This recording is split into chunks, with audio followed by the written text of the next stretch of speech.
Welcome to the OC. I'm Phil. And this is my co-host Corey, and tonight we are diving deep into the Yuba County 5 missing people. The Yuba County 5, or better known as the American Dyatlov Pass. Now, since we just did Dyatlov Pass, Yeah, I'm not saying it right. Dyatlov. Sorry, I'm saying with a Russian accent. no, but it is nothing like Dyatlov. I mean, I know it's totally there's some tiny they are the same things, Phil. Same things. You've got a bunch of intelligent, beautiful university students going into horrible conditions. Like we're not talking civilization. We're talking the middle of nowhere. Yeah. It's them against the elements. Dangerous, multi-week journey. Yeah. Totally the same. Oh, wait, no. Wait, no, this is not it at all. They actually got chips and milk. Yeah. Okay. So, but let's set the stage for the Yuba County 5. No, that said, I want to go up and say a few things first. It's a sad tale. Let's not make, we're making a little light of it. Okay. And I want to say, we didn't call this the American Dyatlov Pass. No, we did not. We did not. So, and this is not a political statement in any way, shape, or form. But these two things, the only thing they have in common is there is snow. That is it. And people dying of hypothermia. That's it. Correct. That's the only things that. Yes, one at least we know of. Well, okay. We'll dedicated get to hypothermia. that. But yes. We'll get to that. But so, yes, set the stage. Set the stage. We're in Yuba County, which is in California. Yes. We have 5 young men. Well, young-ish men. 20 to 30-ish, right? Like yes. So but they're young at heart. And 4 of which have intellectual disabilities. Varying degrees. Varying degrees. So this is 1978. Let's put it out there. So this, the terms that they would have used was slow or what have you. They all lived at home with their parents. So you're talking about, between 24 and 32 is their ages. Yep. And then one of them is basically a paranoid schizophrenic. With violent tendencies. I don't know if they called him paranoid, but they didn't. But I'm just saying. Yes, but we're getting ahead. Oh, yeah. So we don't want to go off. And he had let's just say they all had varying degrees of mental issues, whether it's developmental delays. Well, the 4 of them, there was no signs of. Yeah, they were just slow. In terms of cognitive behavior, right? So, but yeah, and so let's maybe introduce them. Because there was let's save Gary for last. Yeah, Gary Reed, one of the Yuba County fucking good kids. They're those kids that are just a little bit different. They're set aside. They're the quiet kind of hang with themselves. They are different. So Ted Weir, he's kind of the one that he's brown hair or brown eyes. Beer-bellied, friendly, in a trusting child's way is how they describe him. His parents described him as a very loving person. He loved life and he loved people. And at one time, apparently, he once bought $100 worth of pencils for no particular reason. Let's put this into perspective, folks. Do you know what $100 was worth? 1978. That's a decent car. That's an awful lot of pencils. Not to say fuck ton of pencils. Yeah. One of the things, and this is kind of following the trend of these guys. Like they're nice kids, for the most part, at least 4 of them. Anyway, in Ted's case, one of the things he would say, they said, is he would excitedly wave at strangers and then get upset for hours if they didn't wave back. So very childlike in a lot of ways, but a very outgoing, loving individual. Yeah. And I think now we have terms like autism, and things that can describe these. I was going to touch on that. You'll see a common theme amongst these fellows. Yeah. There is definitely, in addition to the other challenges they had, they were no doubt on the spectrum. Absolutely. At least the 4 of them that, and they live with their parents, and they were, they were able to have a driver's license, which is not uncommon for those with autism, but they are different. They're socially different. They're awkward. They don't pick up on cues properly. Yeah. So these are those guys, and everybody knows one of those fellows. And usually it's like, it's Ted. He's a nice guy. Bobby Welch from Redbridge. Oh, that guy was a strange fucking dude. But most likely, if we had to assess him on some degree of psychotic behavior, yeah. But yeah, definitely like a Bobby Welch. So this is Ted Weir. This is Ted Weir. One of the things that struck me was what he said. His grandma. Did you read about that? What his grandma said on his way out? She's like, "You need a coat," and Ted's grandma's like, he's like, "Oh, grandma, I won't need a coat, not tonight." That was the last statement that he had with his family, and and it just brings me back to my kids going, "Hey, you need a coat, Jesus." You're that person. You're that parent. I am. I'm like, bring your umbrella. I'm like, just put it in the car. Just put it in the car. Do you remember the archetypical, are you wearing clean underwear in case you get hit by a bus? I'm like, if I get hit by a bus, my underwear ain't clean anymore. Don't worry about it. They won't be clean. They won't be clean. They won't. There's a whole lot of bowel just letting go. Or just me letting go. Stolen. Gone. Anyway. So then we have Jackie Charles Hewitt. Charles J.C. Hewitt. J.C. Hewitt. And he was, another one who was kind of soft and quiet. And, him and Weir had a special relationship. And him and Weir were like brother. Like it was like a brother, like a big brother relationship. Well, and Ted would kind of protect him because this kid was like, he couldn't like do a lot of things, including like dial a phone.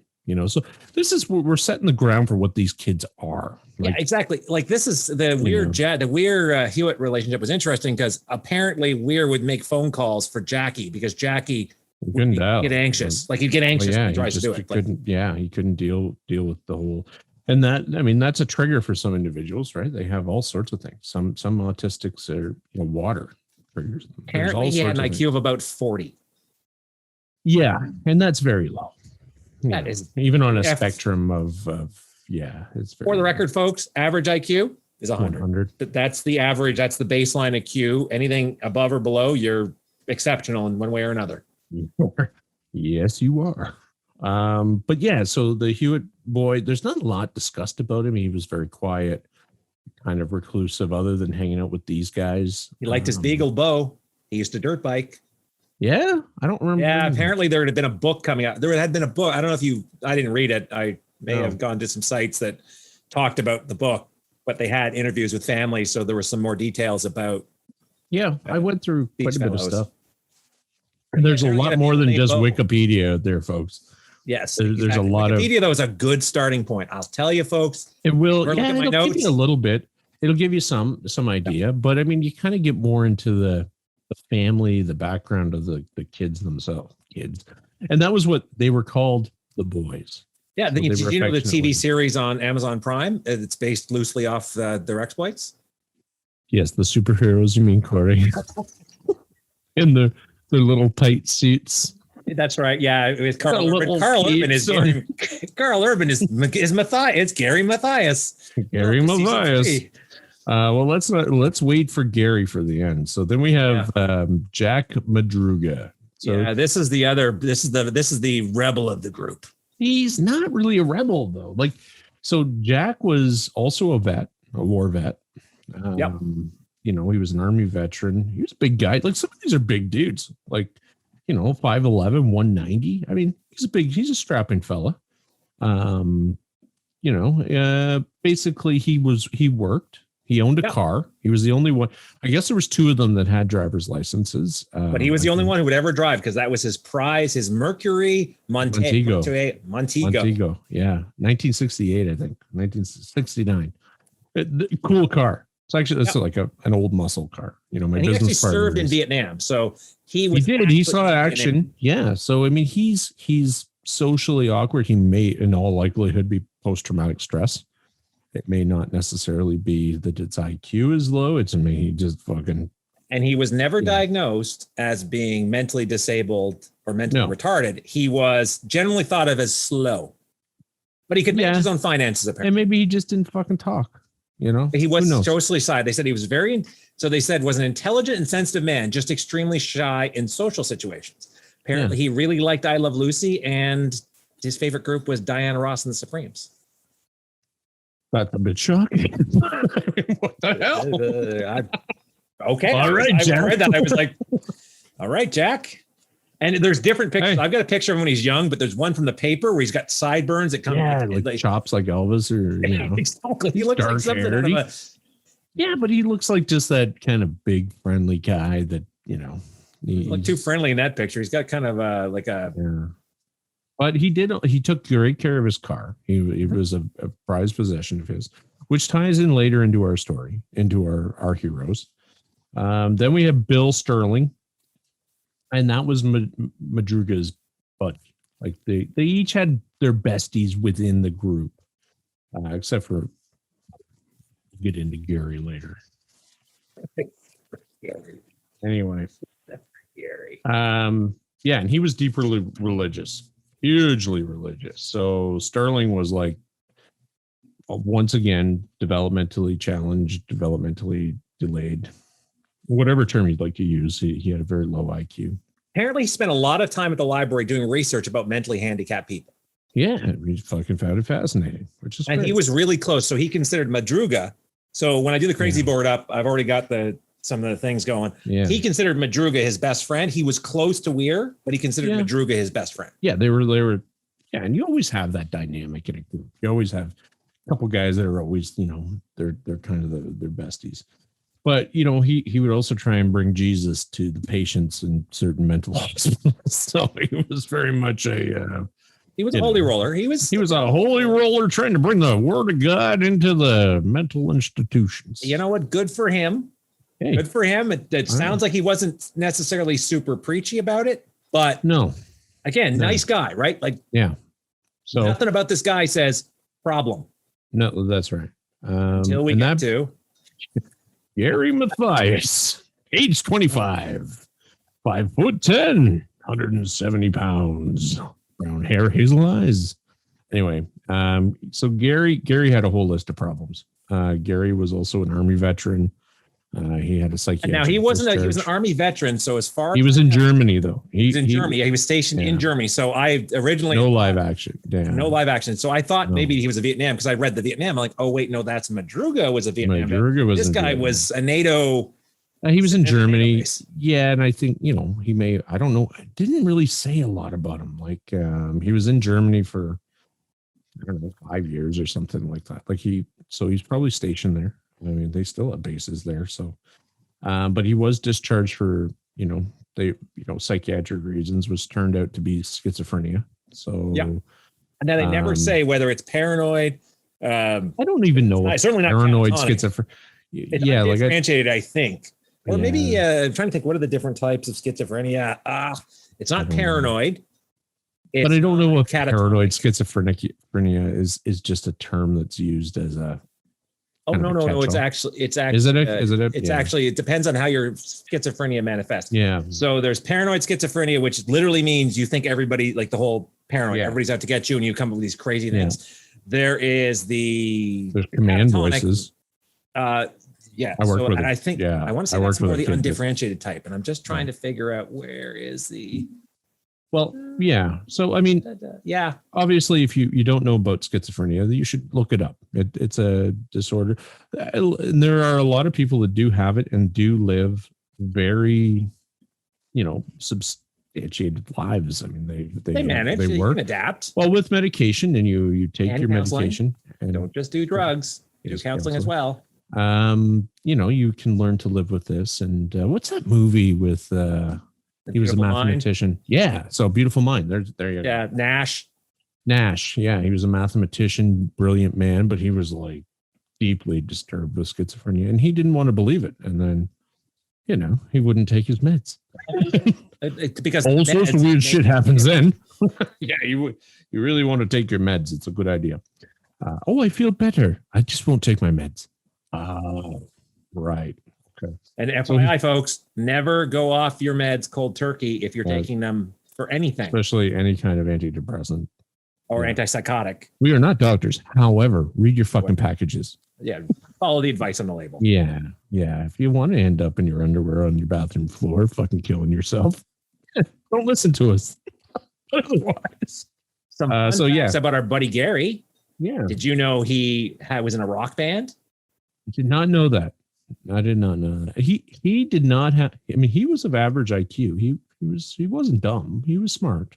He had no development as far as we know. He had issues, but they weren't of the slower developmental kind. Yeah, no, but his medication that he was on, so he was on trifluoroperazine, and basically it's a fancy word. Well, there's another name for it. I had stelazine and but it's a trip. Yeah, that's just the brand name. Yeah, Anyway, the trifluoroperazine, anything zine. He was the lead singer of a rock band called Fifth Shade, so he was kind of a big deal in Yuba County. He was kind of a big deal. A lot of barbecues. A lot of places. And he was also on benzotropine, which is you were talking about it earlier, just basically stops you from shade. It's just herb side effects on. Correct.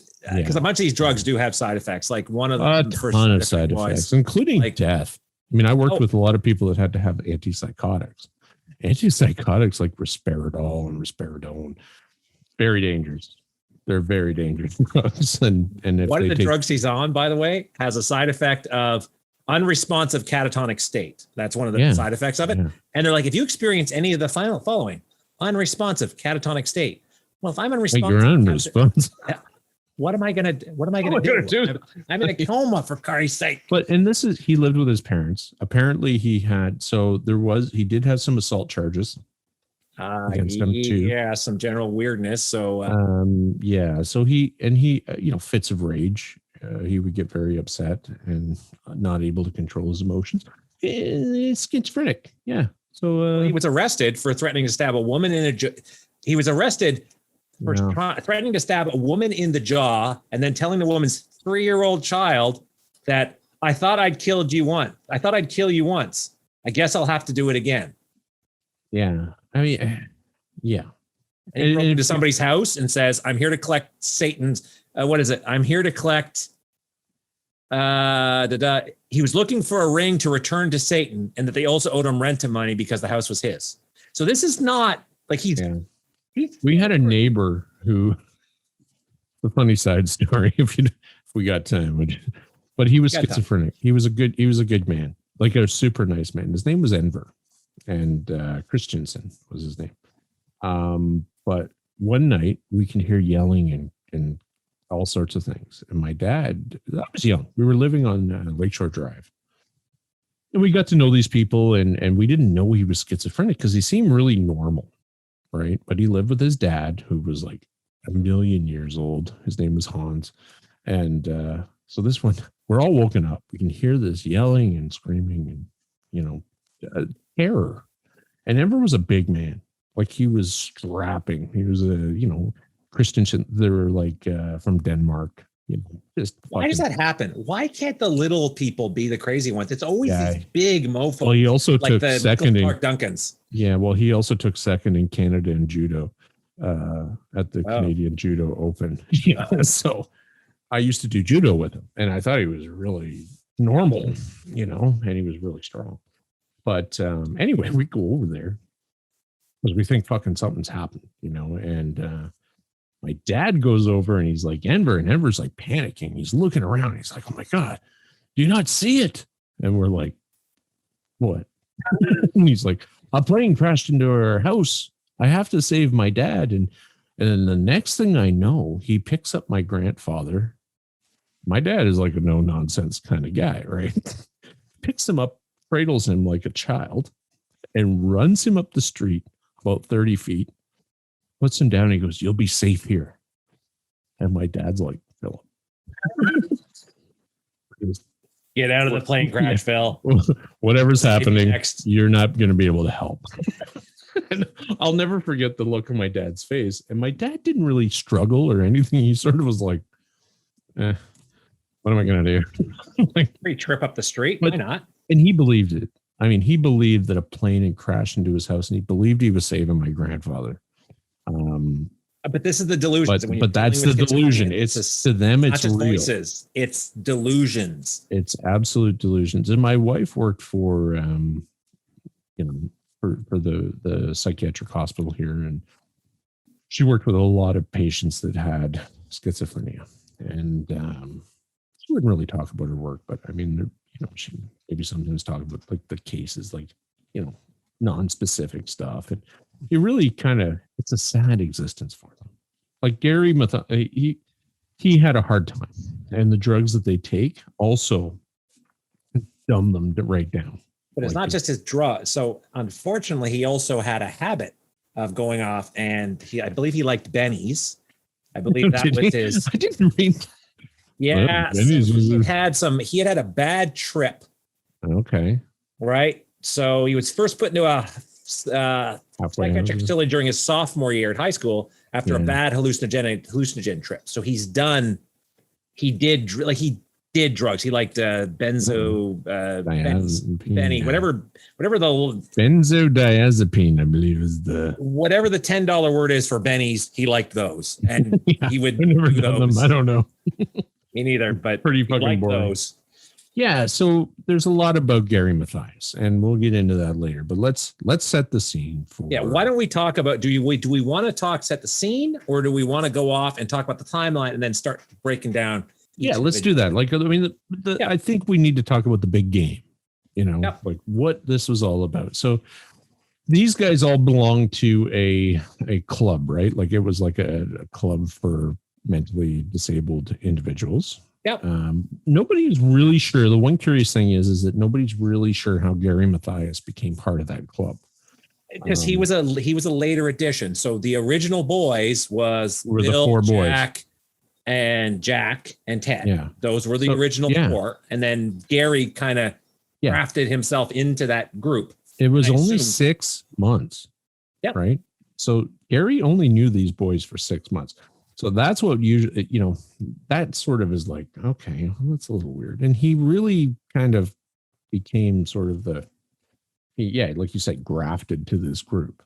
And I don't know. Anyway, we'll talk more about Gary later. But he would have, because he may have schizophrenia, which let's not forget was kind of under control because of medication, right? Yeah. He is probably the most with it upstairs. For sure. Although some of the others, again, might not have officially been developmentally delayed. None of them were really. Well, they wouldn't have had great social skills, etc. But they did like to play basketball. So Special Olympics actually was that. They were part of that. But they wanted to go. So this evening in particular, it's Friday, I believe, right? So Friday, February 24th. February 24th. It's a Friday. They wanted to go and watch a big game. UC Davis basketball game. About 80 clicks from where Yuba, Yeah. So or 80 miles. Sorry, not clicks, because that's considerably more. 50 miles? I thought it was 50 miles. Anyway, it's a ways. 80 miles, but it's a ways. 80 or 50. It's a ways. It's a ways. And Madruga's like, I'm driving. That's how it always went. They drove. But they were all very excited about the game that they had on the Saturday. They had a follow-on. Gary, yeah. Yep. Telling his mom, don't let me, sleep in, or don't let me, I don't know. Yep. And that's important to call out. So it is. And he was very excited the next day that they were super stoked for. Yeah. And that's one of their big game. For their big game. So they end up going to the game. And really, there's not a lot of information about that. I don't even know who won. I have no idea. No, the Davis team won. Their team went. Yeah, their team won. Okay. I have it in my notes here.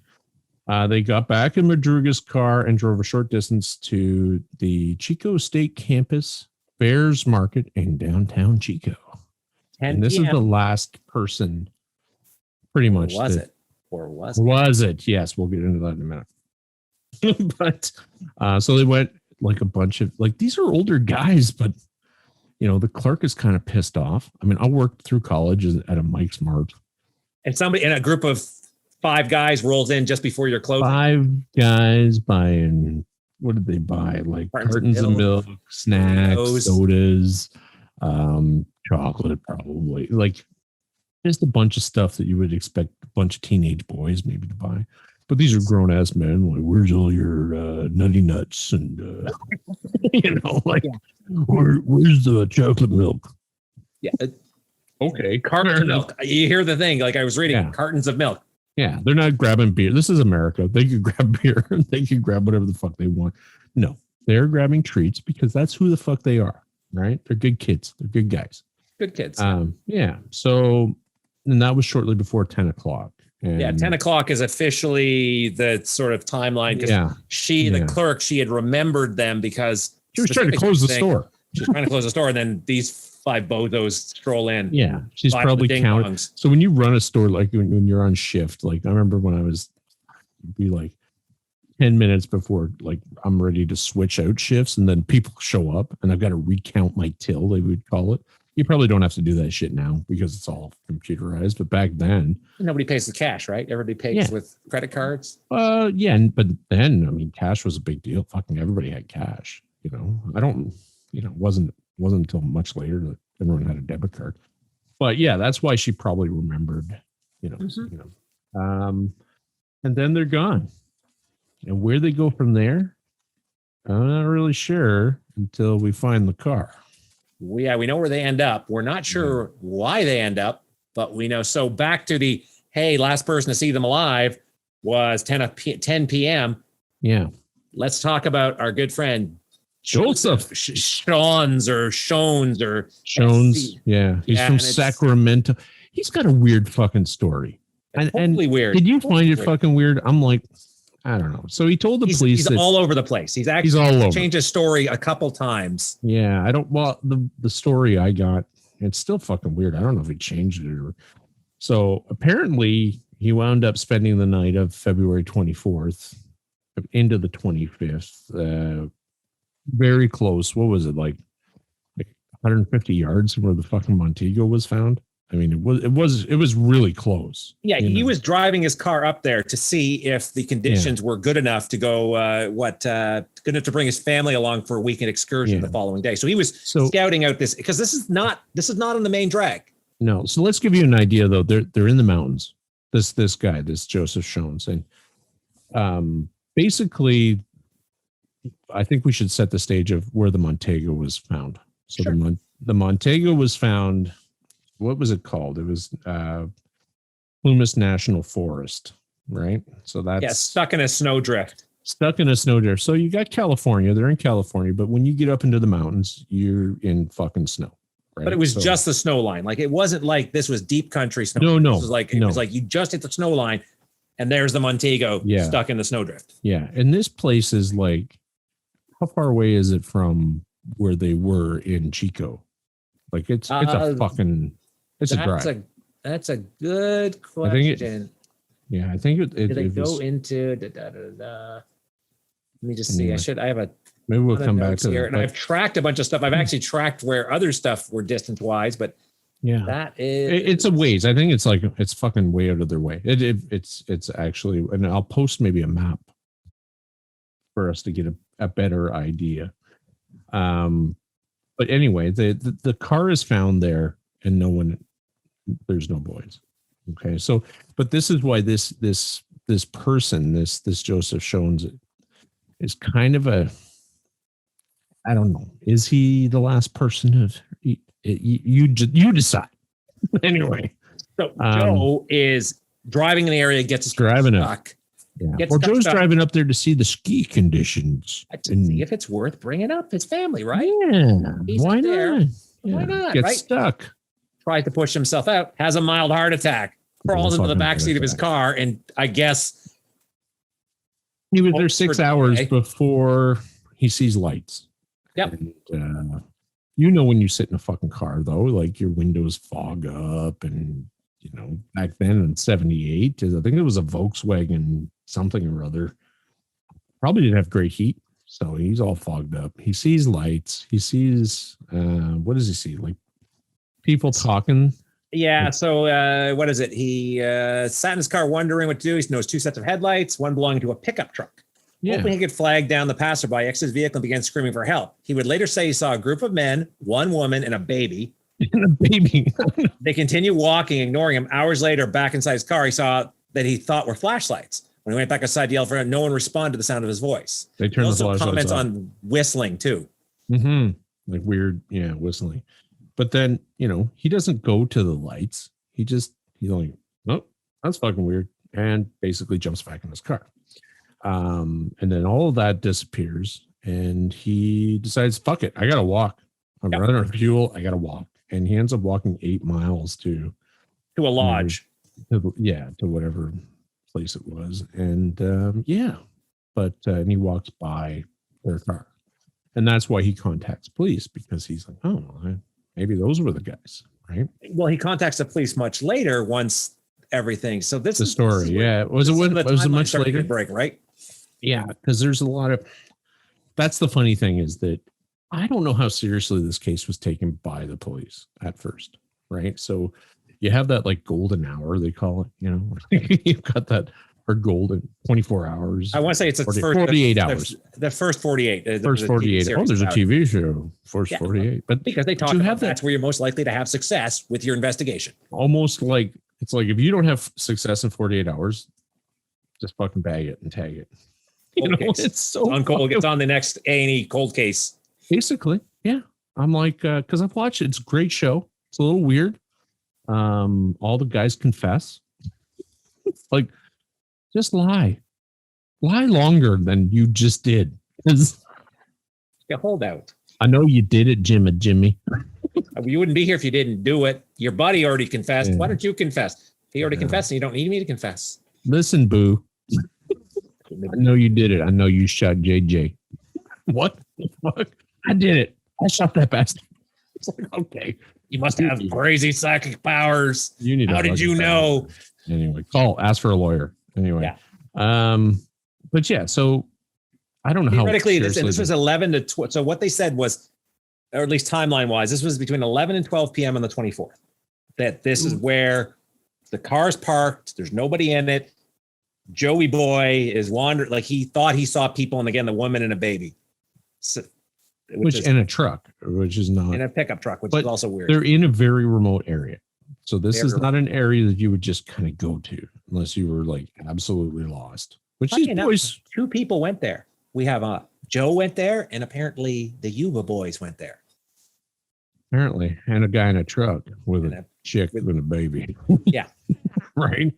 So anyway, that is the perhaps the second person that may have ran into them, but didn't do them any fucking good. So, the police didn't get called, and they got called by the family the next day when they didn't come home. So the police weren't notified until later. Like early, like the mom, I think it was like 5 o'clock in the morning, and she's like, "Oh fuck, Ted didn't come home. Weird. Yeah. Like that is weird. Like if one of my kids didn't come home, I'd be like, well, first of all, I probably would have waited up. I mean, that's just who I am. But your kids aren't necessarily in their 20s.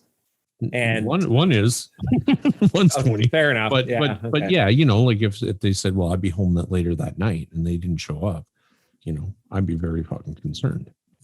As most parents would be. And I think that, when you look at this case, these are pretty loving parents to begin with. They're taking care of their kids well into their adulthood. And from what I read, the police didn't really take it they were like, okay, well, let's give them some time. And I think they were treating it like you had 5 fully functioning adults. Right. Didn't show up at curfew time. And they're like, well, they're grown men. They'll be fine. They are grown men. Yeah. So the police are like, oh, they're out maybe at a peeler joint or whatever. Who knows? If it's a peeler joints in Yuba County. With their milk. If they serve milk, they're probably there. Fair milk enough. And biscuits. Biscuits. These good boys. Ooh, look at biscuits. we're going in. But yeah, so I mean, the police are like, these are grown ass dudes, 2 of which are in the fucking army. I mean, they're fine. Right. Now, on the same day, a forest ranger noticed the Montego on the 25th. That's what I got. So a forest ranger noticed it. He was on a snow machine, wasn't he? Or he was on. Yeah, he was on. I think one of the either snow machine or one of the cats. I can't remember. But he noticed it, but said, you know what? People park because they cross country ski, so he thought nothing of it. You're in California. This is the land of people doing shit. They're hiking. They're trying to make themselves look beautiful by exercising, whatever that is. Fuck that shit. Oh, I had to bike today. I dropped my car off. well, I didn't have to. I did it because it was either that or hop on the treadmill. But I dropped my Forester off to get some work done. And I dropped it yesterday and I biked home and I was like, you know what? I'll bike back there to pick it up. So instead of working out, there's my treadmill. Crazy guy. Yeah, it was like breathing soup today. It wasn't fun. I bought a bike. Stationary? No, like a pedal bike. Is it a nice bike? Yeah, like nice enough. If it's nice enough, I give you $10 for it. Yeah, I paid a lot more than that. Fuck you, Corey. I figured you won't.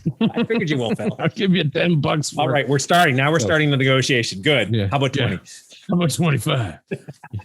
Fine, sold. Yeah. Anyway. So the park ranger, so the earliest account I found is the park ranger on the 25th found, but thought nothing of it. And it wasn't until the 28th where the ranger, all of a sudden this starts to make the news, right? And yeah, the ranger people are now, they're all looking for these boys, right? Yeah. And they find, the car is found. So here's an interesting thing. The car is not damaged at all. That was one of the big things. And Madruga was meticulous about his car. Like I will go apeshit bananas if you fucking scratch my car kind of guy. But so the car also, I guess the Rangers, the troopers, hotwire the car starts. Yeah, because they can't find the keys. So the keys are not in the car. Yeah. Gone. And they were never found, actually. Perfectly there. But the car works, totally operational, had fuel. So whatever happened, they left that vehicle on their own accord or under duress. So they talk about it being in a snowdrift right now, but it was like one of those but they're 5 drifts. Pretty decently, they're big guys. And so, I mean, to give you an example, 4 guys can lift the ass end of, probably a Montego up enough to move it, so you got to think, well, maybe not a Montego. That's a pretty heavy fucking car, but they certainly could push it. They certainly could push it out of the snowdrift. Absolutely. The sign, it showed that they tried to reverse the typical, right? You see where you spin the wheels and you get ice underneath and now you got no traction at all, right? But that wasn't the case. Like, it didn't look stuck. And that's what the troopers said. It was just there.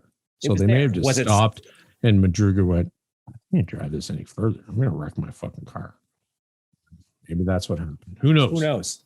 But the drifts that up there were really deep as well. So anyway, nothing happens. Nothing happened. Yeah, nothing happens. They search the area. So on this once this all happened, they search the area. They can't find anything. Like nothing, which is to me a little fucking strange, right? Super nothing weird. Given what comes up later, you're like, why didn't you think to look here? Right. And that was one of the things that bugged me about the whole thing is that, okay, so you let's not get ahead of ourselves. Let's not get ahead of ourselves. That's what we always do. But we're actually, that's the next significant date coming up. Well, that's it. Yeah. June 4th. So snow's cleared. Everything's melted. It's June 4th. I got that it was some motorcyclists. They were wandering, basically driving around forest trails, and they find this trailer camp at the end of the road, and there's just this putrid fucking smell. So to that thing for people, the Forestry Service maintains a series of trailers so that the rangers, if they needed to stop and rearm, and these things are well stocked. So let's rearm, or in case of they need to have food and shelter and all sorts of that good stuff. Right? So, so they did they look inside, or was it? No, they notified the police, I believe. So they had seen that the window had been broken and there was a horrible smell coming out. Horrible smell. Putrid. Yeah. And I remember coming across, it's funny when you say that. I remember 4-wheeling a few summers ago with my son, and we're driving through and we just stopped, and all of a sudden I can hear shit in the bush, and I look over and it's all these fucking like vultures, and I could smell, I lifted my helmet up and I was like, it was it looked like a deer, it died, like a small deer had died and just was rotting. The fucking smell was unbelievable. Like, we were like, don't puke in your helmet. Jesus. Don't puke in your helmet. Don't puke in your helmet. Good advice. That's probably the best advice. You should go off and write that down for him. If you have to throw up, do it over there without your helmet. But anyway, so you can only imagine the human body decaying. I mean, it's just fucking horrendous. So Ted Weir is found in this cabin. Yeah. So he was stretched out on a bed. Yeah. Yep. In the there was a main trailer. So there were several little cabins. There were several little. There was one big one, which was clearly the 60. It was 60 feet long. It was a stay here, but portable. the other ones were all like little storage, and they had different things in them. So Ted Weir's found. He's frozen to death. 8 sheets have been pulled over his body and tucked around his head. He's missing his shoes. His feet are badly frostbitten. Severely frostbitten. He has a beard, which he did not have at the start of this journey. No. So, with that said, they base that he was alive between 8 and 16 weeks. About 3 months after he disappeared. Yeah. 8 to 12 weeks. Sorry, because I think that was when it. And that he had lost between 80 and 100 pounds. Surrounded by food. Surrounded by food. Because these trailers were stocked with sea all rations. All kinds of rations. No, they did get into. So here's another can thing. Opener. So this is the P38 can opener, which I actually watched a video how to fucking use that because I'm like, fuck, if I ever get in a situation and all I have is a P38 can opener, I better know how to use that fucking thing, or I'll be Ted Weir. God damn it! So basically, because of the military experience that Madruga and Gary Matthias. Gary Matthias had, the P38 can opener was sort of standard issue in military kit, right? So if you had cans, because back in those days you didn't have like your add water, rations, right? Like your what do you call those? Meals ready to eat or meals rejected MREs, meals rejected by enemy. Feed those to the enemy, they'll all die. Hey, when I was in the Canadian Forces, we had MPIs or MIPs, meals in packets. In packet. Yeah. Add water. You add water and you're good. Yeah. You cut them open. But this would be cans, right? So they would have had cans. So this is just a really tiny little can opener. And it, you got to know how to kind of use it. Otherwise you'll never figure it out. I guarantee I will figure out with a rock or something hard. If I am starving to death, I will. So, and that's the other thing. And so, there was food opened. So there was food eaten, and cans of rations were open. The can opener was found as well. The P38 can opener. So there's a P38 and a P50, I believe. It was found, and I believe the impression was it was actually used to open said cans. They didn't smash. Oh no, it was definitely used. Yeah, no, it was definitely and I doubt used. Teddy could have managed that. No, and that's the thing is that perhaps none of them would have figured it out unless they were shown how to do it in the military. And then that's what they're saying, right? So it would seem that more people made it to the cabin than just poor Ted. But Ted, he had a fucking beard. He had a beard and fingernails. They said 8 and he to 12 starved weeks. to death. Like he starved to death. So any of the food that was eaten was probably not eaten by Ted. 80 to 100 pounds. Okay. I don't know. If you're not drinking water, for example, now his feet were horribly frostbitten, either borderline gangrenous. They weren't 100% sure. I suspect the medical examination on this was like, he froze to death, wrapped in sheets in a trailer with heat that they could have turned. So that was the other thing. So there was plenty of things that were combustible, like books and wooden furniture and all sorts of things that could. Or they could have turned on the propane. Well, that's the other thing. There was propane that could have been turned on. Never was. So never was something. It's just a very odd scenario, right? And there were matches. Yeah, like there were like everything that you needed to survive, including food, was there. I mean, this was designed. The window either. So this is the other funny part. Let the window fucking broken. Snow come in and exactly. And they didn't put something on, and there was stuff they could have used to block the broken window. Right. And it makes me wonder, was that his final resting place? Did he spend that time there? Like, I question that because it doesn't make any sense. Like if they were able-bodied and well, even the most disabled people would try and survive. I would hope. I would hope. I would figure they would figure something out, right? You'd think. Matches. Come on. You can drive a car. You can light a book on fire. I mean, let's.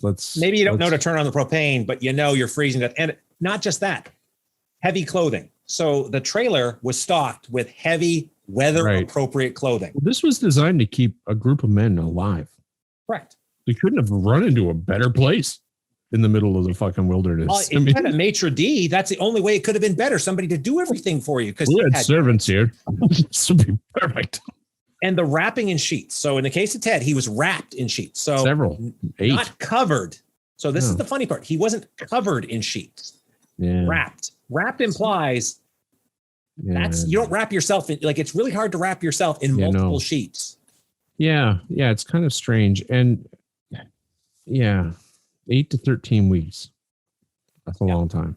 A long time to starve to death. Long time. And so where the camp was situated was 19 and a half kilometers or miles. 20 clicks from about 20 miles from where the car was. Miles, 20 miles from the car. So they had to walk through there with very minimal clothing, right? In snowy conditions. So this was not easy walking. So the other thing that I found interesting was that Ted's shoes were missing. Yep. But Gary's shoes were left. His tennis shoes. So Gary's tennis shoes were left, but Ted's, who had bigger feet, apparently. Much larger feet. And they were leather. They were nicer shoes. Yes. But they speculate that the reason for this is that Gary had, frostbite on his feet. His feet had swollen. And he's like, I can't fucking wear my shoes, so I'm going to steal Ted's. Ted's dead. Or is he? That's dead at this time. Yeah, we don't know. So weird to figure out. Like, they've only figured out that he lived, like I said, 8 to 13 weeks. 8 to 13 weeks. But everybody else, we don't know when Gary said, all right, I'm out of here. Yeah. And Ted may have been like, I'm scared. I don't want to go. If you look at it like a child, right? I mean, and maybe Gary ate those rations. They ate them together, and then Gary fucked off right away. Yeah. Ted was, so back to our previous discussion about Ted, right? This was the guy who spent $100 on pencils in 1978. Yeah. Right. He would get upset when strangers didn't wave back to him. So there's no sign though that all of them made it there, right? Like it seems like for sure we've got 2 that made it to that cabin, but the only thing we've got is, so let's talk about some of the where the others were found. Mm-hmm. Okay. Well, and then they weren't found right away, right? Like, well, I guess they were. They were fine within the next 2. So the rest of them were found within the next 2 days, at least from the notes I got. So between the 5th and the 7th is when they were found. Yeah. Now all were found except for Gary Mathias. Gary Mathias. So Jack and Bill were found on opposite sides of the road, about 18 miles from where the car was. So they were 2 miles from the trailer. So 18 miles from the car, 2 miles from the trailer. Yeah. They were found. It looked like it was hard to tell because it was the remains. So their bodies weren't found, folks. The remains. Just bones. Yeah. They speculate that it was like animals that, tore them apart. Now, with that said, Madruga was hypothermia. Well, Madruga was partially eaten because it says he was dragged about 10 feet to a stream. He was dragged. He laid face up and his right hand curled around his watch, which was one of his prized possessions. So, in Sterling, he was scattered over 50 feet. Like there was nothing left of him but bones. So, and they figured hypothermia. So one of the things they said is that, and I don't know about you, Phil, I've had hypothermia before. Yeah. And you get pretty sleepy. And it's amazing how comfy a snowbank looks. Remember that girl your brother and I carried out of the fucking bush? She had hypothermia. She passed out. That's right. Yeah, that was bad. Yeah, that was bad. We remember ran. Jason, remember Jay with his friggin', he had his boots off and he was trying to heat himself around the coal of that little fire. He burnt his socks, didn't he? I don't remember. Well, I just remember he had his boots off and he was trying to warm up with this tiny little coal ember. And it's just cold sucks. Like when we did a winter camp one time, I remember Sean Smith. And if Sean, you're watching, he was so fucking cold. And I remember because I had a big Arctic sleeping bag. Yeah, and you had packing blankets too, you jerk. I was super warm. In fact, I was like dying of heat. I'm like, it was 30 below. And you'd remind me of it when I'm sitting there in my little sleeping bag. I'm like, Sean, I heard him crying, and I woke up and I'm like, Sean, are you okay? He's like, you couldn't really talk. I'm like, oh, this is fucking bad. So I get dressed and I fucking ram him head first into my sleeping bag. I know it's fucking warm. I know that it's pretty warm. So I went and got Jim. He was actually in his tent, which was unusual. Sorry, Jim. Anyway, the theory was Jim didn't stick around at these camps. He was there that day, and then Jim would have a shadow image set up there, so you'd think he's in his tent all the time. Jim, is that you? But yeah, we made a fire, and Sean turned this weird color. Like Jim ended up, we warmed him up a bit, and Jim ended up taking him up to the house when he could walk properly. But it was pretty fucking scary. Like I remember going, oh fuck, this isn't good. And but he only had like summer sleeping bags. I'm like, you're not smart to do that. You're gonna fucking die. I was not well equipped myself. Yeah, and I know you weren't. No, I was. I had a very good sense of suffering sucks, and I would remember back to my days when I would be in the garage with my grandfather and my father working on cars in the middle of winter, and there'd be this tiny wood stove, and I'm literally huddling against it trying to warm up, and they're shirtless. They're shirtless, going off, working on it, and yeah, I hated cold, but I could tolerate it. But I did get hypothermia more than once, not necessarily. Well, not in this particular case, but and the other thing I find amazing is that I don't know how accurate that. I mean, if you're finding just bones, I mean, unless it's very difficult to tell what your cause of death was, So this comes back to our previous point about where they didn't take the investigation of looking for them very seriously. And I suspect this wasn't Quincy Jones doing the autopsy on these folks. This was like, he froze to death. How do you know? He's dead. He's dead in the cold wilderness. Yeah. So just off that same road, but much closer to the trailer, Jackie Hewitt's father. So Jackie Hewitt's father's like, I'm fucking going to find my son. And the troopers, backbone, or the investigator. Yeah. So the investigator's like, I don't think that's a good idea. He's like, that's my son. And I get that. I mean, I wouldn't care. I'd be like, that's my boy. He's coming home. I'll find you. And so I can respect that. And that's what he found. Yeah. He found his back, which is really disturbing. But about 2 miles from the trailer. So it was closer to the trailer than the other two. And about 100 yards away down the hill, they found his head. Right. So,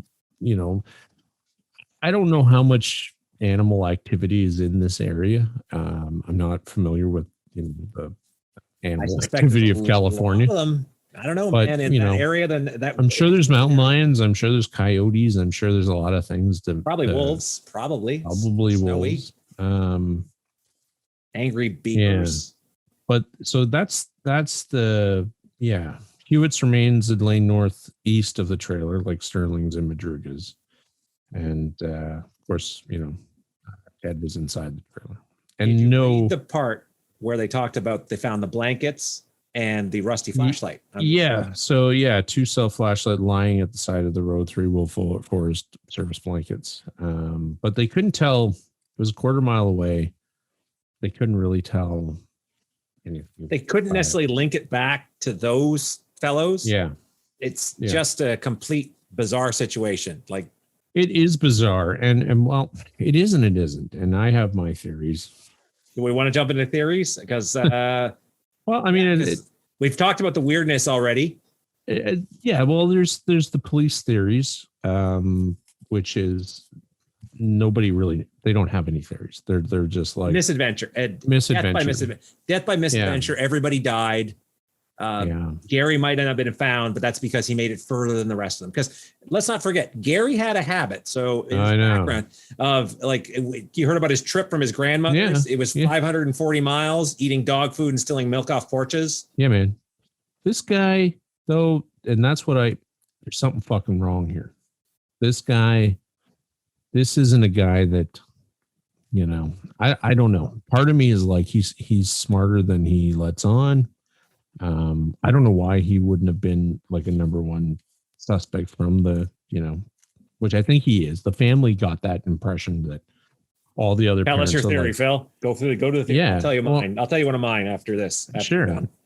My theory by reading it, and I read a lot in this. I had lots of time. I actually got done all our editing early, so I had extra time for this case. Thanks. I had to get the Dyatlov pass crazy board done quicker because you didn't lollygag. Thanks, Phil. Well, anyway, yeah. So lots of reading, lots of stuff. But from what I'm seeing, there's one of two things that could have happened. Is that, maybe the police think, or the families think, I don't know if I want to get into my theory right this second. Hold on a second. Because the families think that the boys had seen something at the game. Something. Fair enough. So this is the good one. This is one of the other theories about the card, right? Which makes sense, and then maybe they were followed, right? And they were trying to evade these people, and they just ended up here. But that doesn't explain Ted, right? And it doesn't explain, right? So you have to kind of go, what the fuck? Like, did something happen? Now, Gary apparently had friends in nearby area of this. Okay. I didn't read that, but again, there's an awful lot of stuff to read about this. Yeah. He knew people in this area. So maybe, who knows? Maybe Gary had an idea. I think Gary had an idea to fucking kill these boys.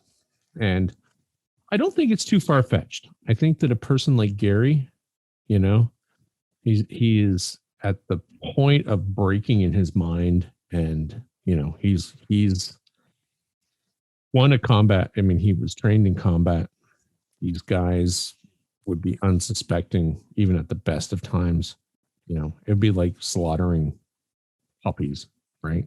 In terms, I hate to say that, but don't show it. Phil's going to show an image over here. It's like killing puppies. Not that I've ever killed puppies, but you know what I mean. Like these guys are very trusting. They trust him. And he was kind of the outsider / not the outsider. Like he was very group dynamics. Well, and I think the guys were probably a little afraid of him because he was a little fucking edgy, right? So you take so you take a guy that is not edgy, like that likes calm, likes quiet, likes peace. Listen, I don't like confrontation.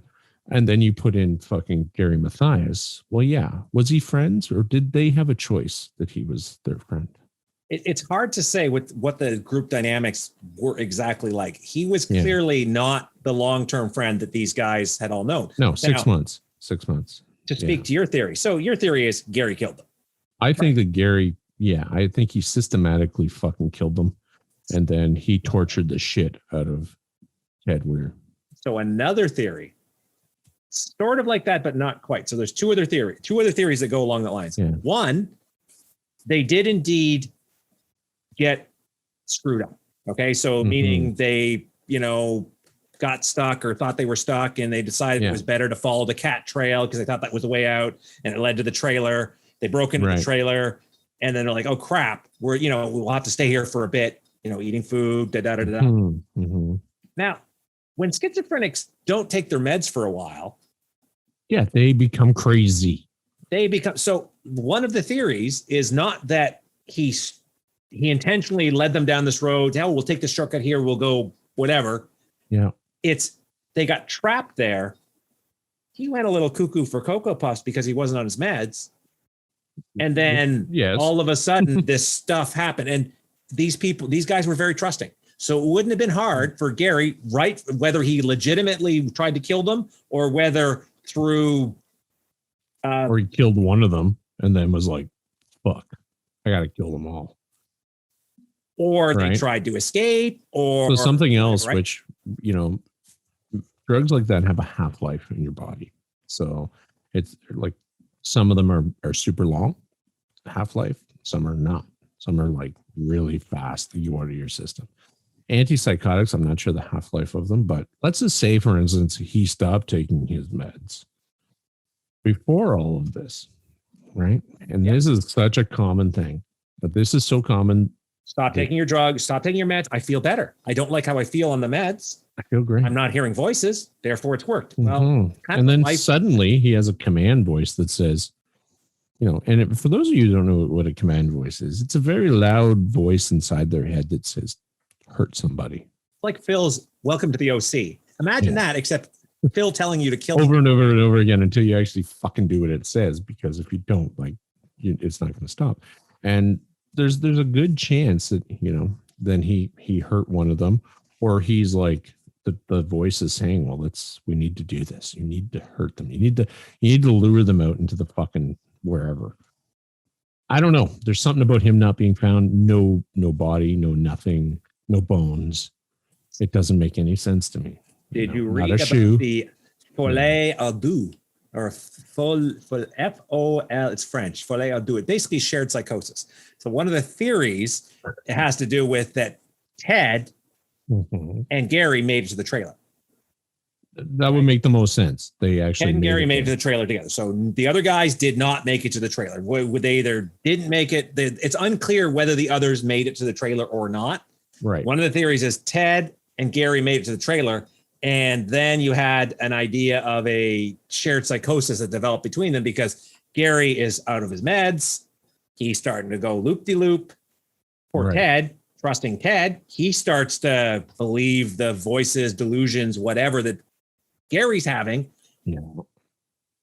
And basically, Ted winds up wrapped in blankets, dead in a trailer, and Gary's gone. Yeah, I don't know if I buy the shared psychosis.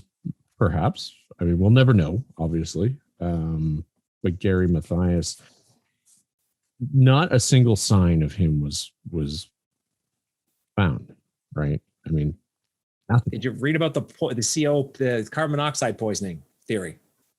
No. One of the theories that I don't put a lot of faith in is that they got carbon monoxide poisoning when their car got stuck, which it wasn't really stuck. Outside, exactly. Outside, right? So they got carbon monoxide poisoning. They were loopy from that. Then they engaged in all these, because similar to the parallel to the Dyatlov Pass, aside from winter that I can draw, is bad decisions being made. Unfortunately, we don't know if it were bad decisions or if it was malice. The problem is that with this case, I mean, it makes no sense that they made it there in the first place, right? So you have to say, okay, well, what got them there, right? Like, what made you drive there? That's the start, and that has not been identified at all. No, this is not a detour. So unless it's somebody they know, or someone made them go there. Yeah. Right. And either way, in the Montego, you would have not enough seats to have an assailant. I don't think, right, in the car. So it leaves you to, okay, well, could Gary? I honestly believe that just based on what he looks like a crazy fuck too. You look at his history. There's violence. He's violent, and there's hardcore schizophrenia. Again, that example of where I thought I killed you. I guess I'll have to do it again to the 3-year-old girl. Right. After threatening to stab a woman in the jaw with a knife. Right. And that's not. He was hot-headed in a lot of different ways too. And I think the guys, you always have that one guy in a group that you kind of go, oh, that guy. What? I don't know. What do you mean? Fuck you, Corey. But you always have that one hothead, and that everybody's sort of like a little bit like, we didn't really have one of those in our group, but no, we were all most guys tempered. Yeah, but you have like the odd one where people are like a little bit like, what the fuck? The crazy one. Like, have you ever seen Train Spotting? Oh yeah. The one dude, Ewan McGregor or whatever. Yeah, Ian McGregor, but the other guy. He's all fucked up. Yeah, he's completely fucked up. Where he drinks the mug and then throws it over the balcony and it's smashed on the girl's head, and he stands up ready for a fight like that. The crazy mofo. So and that's where it was funny because I'm reading. The more I read, I'm like, he kind of took over this group. Yeah, he makes sense though. I mean, there was an absence of leadership. He's a fucking freak. And these are some guys that, they have a car. They got, whatever, play basketball. And then I can kill you down the road. What the fuck? Why not? Yeah. It could have been premeditated. 6 months. He could have been planning this for 3 or 4 months. Who knows? That's the problem, right? Because of the investigation that was done, there are so many things unanswered about this, right? Now and I don't know if that's the cop's fault, because if you look at this, where the fuck do you go? I mean, okay, why'd they drive there? How'd they end up, like, you know, their bodies are completely destroyed. We don't know if that was animals or somebody fucking chopped them up into pieces. There's probably like they're probably animals, but because of that, unless you went off and reconstructed, like put some hardcore hours into the medical forensics. So this is 1978, right? So I mean, yeah, hypothermia, man. It's winter, it happens all the time. You always find people scattered all over the place. Yeah, and that's the problem, because you're like, the fuck?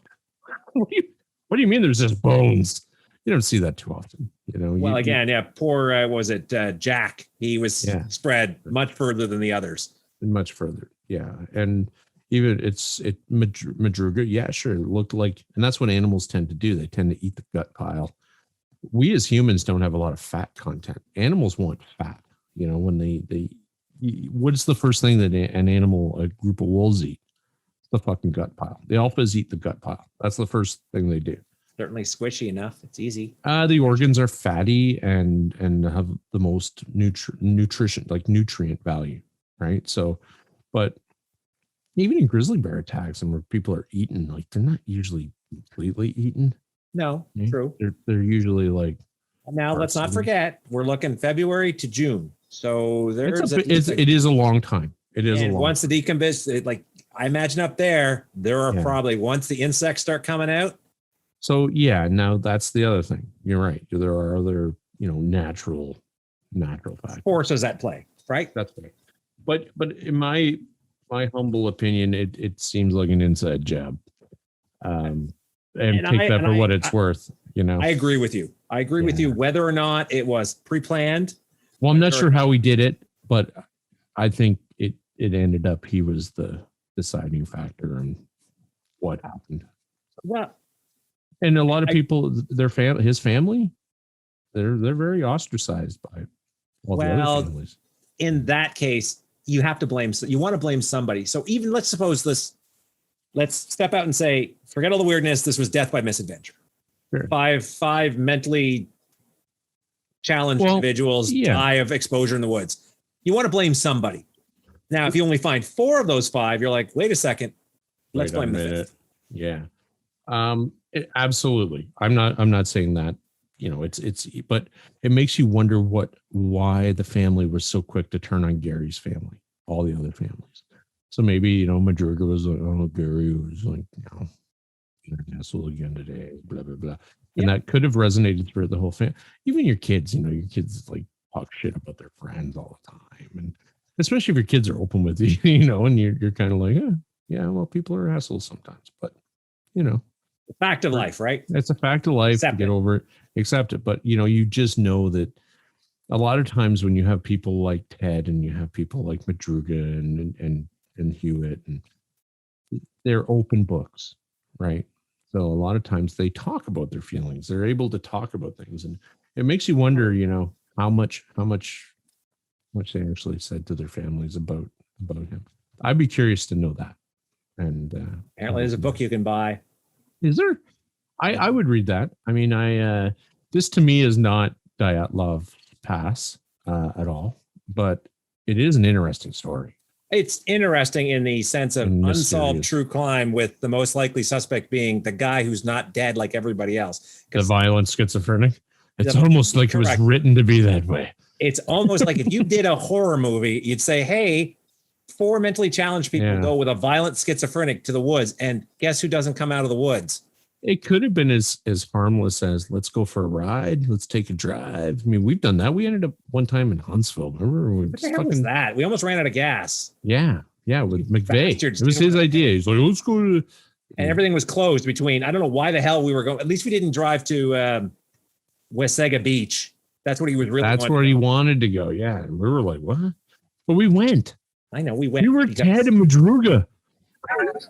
Jesus Christ! I was the driver. Oh my God! You're Madruga. I'm Jack, and you're Ted. Oh my God! I'm Ted. I'm going to lose a lot of weight really soon. But yeah, you know, like you make dumb fucking choices, and maybe it was innocent. We were 16. Okay. And maybe they got lost. And maybe fucking people don't handle pressure well when they're fucking under. And he fucking smashes one of them and kills him and panics. Or let's go back to they were followed. So maybe they were chased, by somebody, and that's why they wound up on. So we're trying to figure out how they wound up on the road. This is the part. It's all speculation. You don't know how they wound up on that road because it was not on their route. Like they had to go out of their way to do it. Like far out of their way.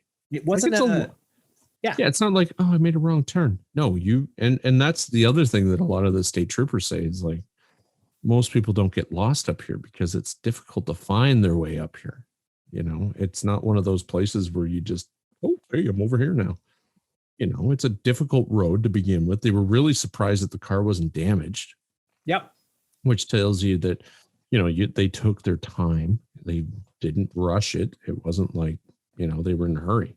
And they had a reason to get back on the Saturday. So this is what happened?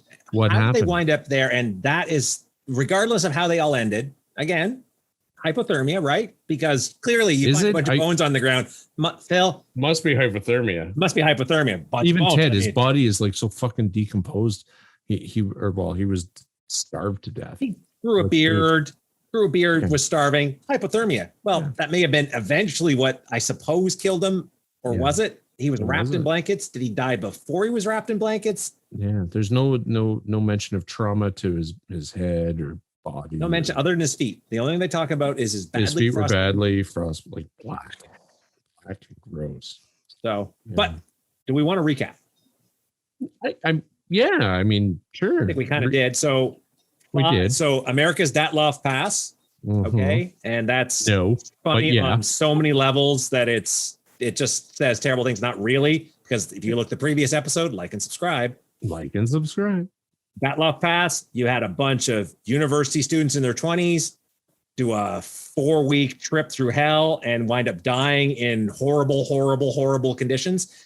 Yeah, you have unexplained injuries. Whereas in this case, you got 4 people with mental challenges and one violent schizophrenic. Yeah. Drive up to a. Here's one thing though. I'm sorry to interrupt. Yeah, it's okay. How did they determine? How did they determine that Ted was hypothermia killed him when he had lost 100 pounds? How did they determine hypothermia killed the bones on the ground? Like it's just there's so much stuff. See, you're like, it's too much. It's too much. It's too much. They all died of hypothermia except for our good buddy Gary, who he actually is still being looked for. So there's he's fucking being because he's a suspect. The Charlie Project. They're looking for him. He apparently, if you see a man walking around with a beige t-shirt with the words Gateway Gators across his chest, it's highly unlikely you'll see that. Highly unlikely you'll see that at this point, but maybe you will. But so yes, to recap. So 5 guys. Road trip to a basketball game. On their way back, they decide to do a detour up a lonely mountain road. Yes. For whatever reason, they get out of the car, which worked fine, wander up. Further into the wilderness. Following like a cat trail where they'd been cleared. One at least, possibly more, probably more, make it to a forest ranger's trailer that has enough supplies and shelter to keep them safe for a year. At least.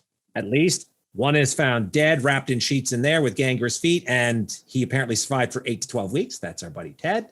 Mm-hmm. The other 3 are found in various pieces around within 2 miles of the trailer, and our good buddy Gary is not found at all. Not to be seen.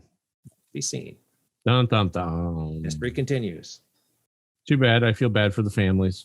But you want to know what I do too. It's unfortunate that it's not as sexy as the Dyatlov Pass incident. Like I don't think they're naming this the Matthias. I think this is road sad because these were good kids too. And you know, anytime you have a loss of life like that, you kind of go, fuck, what has that done to 4 or even 5 families? You know, it's a pretty horrific thing. And no answers. No answers at all, unless again, the answer is Gary killed him, or it was death by misadventure, which I think is the unofficial cause. They're saying, well, it was death by misadventure, and Gary's probably dead somewhere out in the woods because, you know, he wouldn't walk along the road. I hate to say it, but I hope he is. Because if he's not, he did it. Not, then he's, then he should be. So then, he either should have come up and saying, hey, by the way, I left Ted wrapped in sheets. Yeah. In a trailer somewhere. Poor Ted. Poor Ted. So next week's episode. What's next week's episode, Phil? I'm all a tither. A tither? Well, all this murder. I figured Richard Ramirez, the Night Stalker. Oh, I gotcha. The Night Stalker. He's a fucked up dude. That is one crazy dude. Keep this up, Phil. We're going to be the murder podcast. No. That's mystery. We did aliens, vampires. I did want to do another serial killer. I mean, we did one. John Wayne Gacy. Well, technically we did like and subscribe. Technically we did two. Well, we did Jack the Ripper. You're right. Like the OG serial killer. He is OG. Now, Richard Ramirez is even more current than John Wayne Gacy. So, yeah. He just died in like 2013. Yeah, really? Yeah. So Richard Ramirez, huh? Richard Ramirez. The connection here. Richard Ramirez. No, he's like a fucking devil, literally. You'll like this one. Will I? Well, no. Will this be one of those things that I disturbing can't sleep at night afterwards? Yeah, probably. So there you go. All right. Well, thank you very much for watching us here on the OC.